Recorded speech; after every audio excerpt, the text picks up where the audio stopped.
Hi, I'm Mark from Kicker, and in this video I'm going to be showing you how the Pre-flop Player Pool Tendencies feature works in Kicker. So this is how you select it from the main screen. Before we do, let's just note that we've currently got 1.86 million hand histories being filtered. So if we come in to the Pre-flop Player Pool Tendencies, and you can see we get this screen. There's not much on it at the moment, there's some controls over here. So it's saying number of players seated, the opening positions, then a checkbox about include raise size limits, which is currently unchecked, which means currently this won't have an effect. And we have these buttons, get range, put data in chart, and they're duplicated below. So let's start by putting some data in the chart. We've said that we're interested in looking at hands that were six-handed, and we're looking at opening position low jack. So we say put data in chart. And what this does is it goes to the hand histories in the database for this user. The user that's logged in at the moment is MarkTest456, and it's pulled in all the information six-handed about the low jack. And what this is telling us is that amongst this player pool, six-handed, the low jack is opening 17.2% of the time. You can see the actual number of hands, 154,000. The low jack is limping 5.8% of the time, as in just putting in one big blind, and folding 76.9% of the time.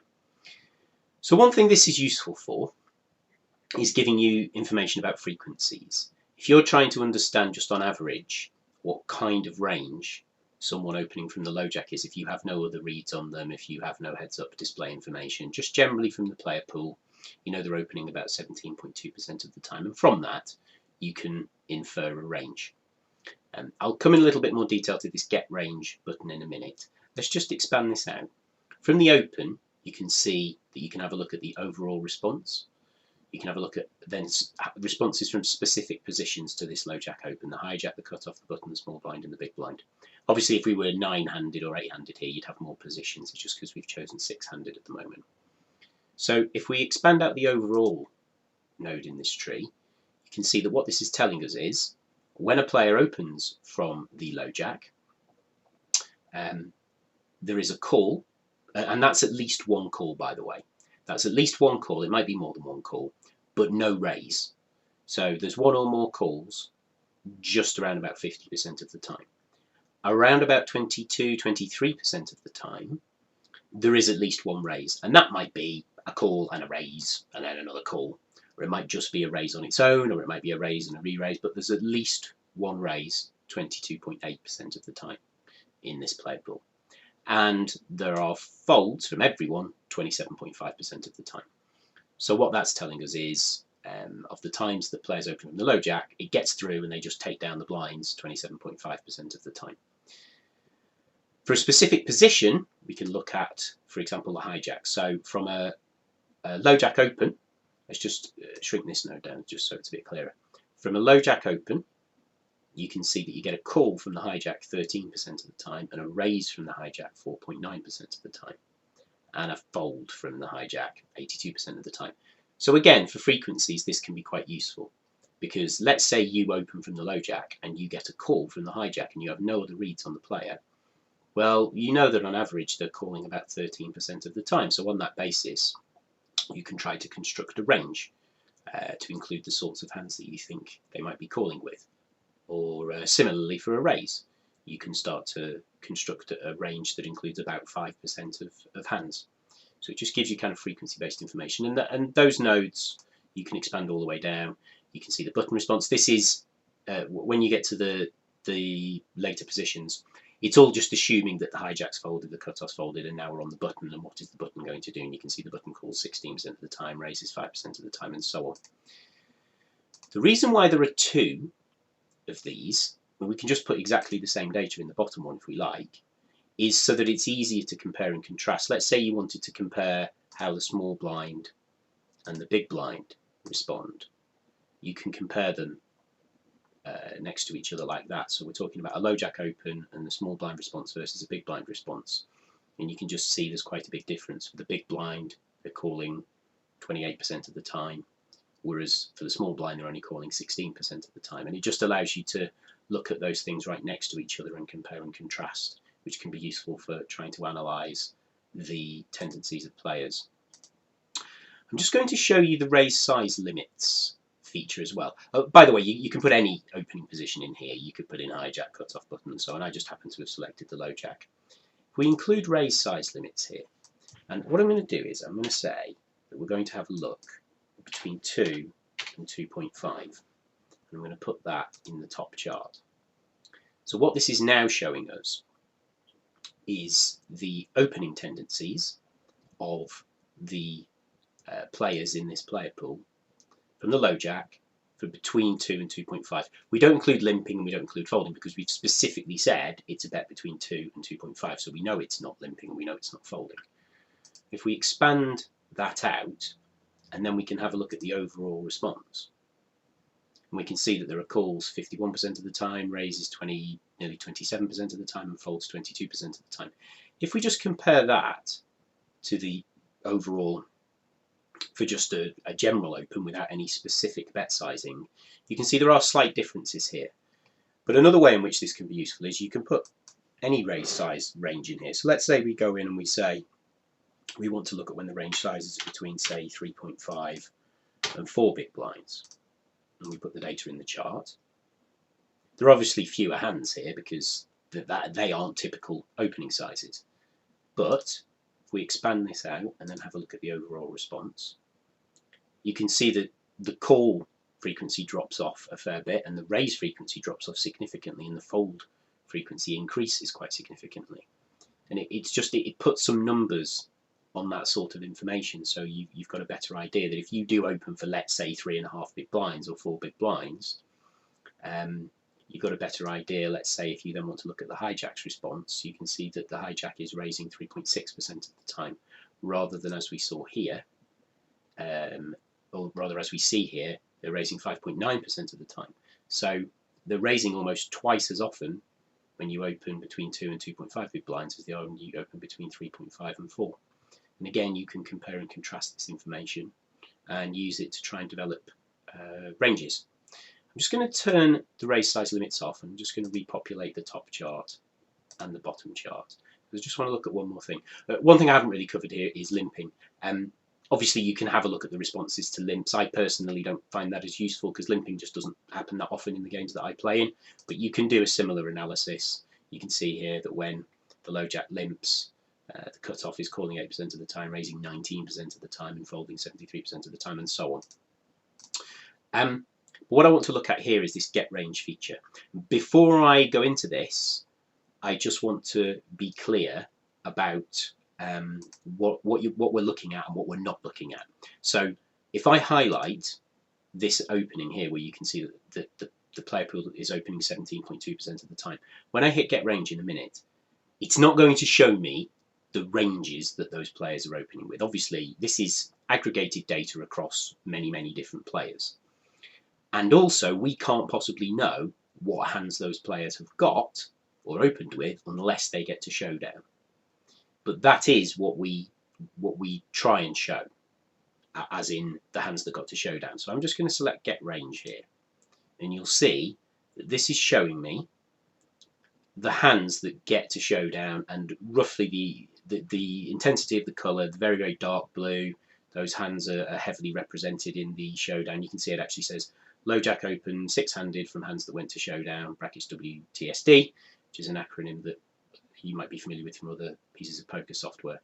And you can see from here that we've got pocket pairs and strong Broadway hands very heavily represented.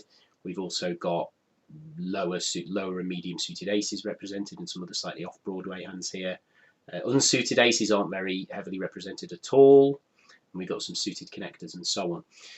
Now, this information, as I said, should be taken slightly with a pinch of salt because, obviously, pocket aces, pocket kings, pocket queens, ace king, ace queen, hands like that are going to get to showdown far more often than some of these other hands here.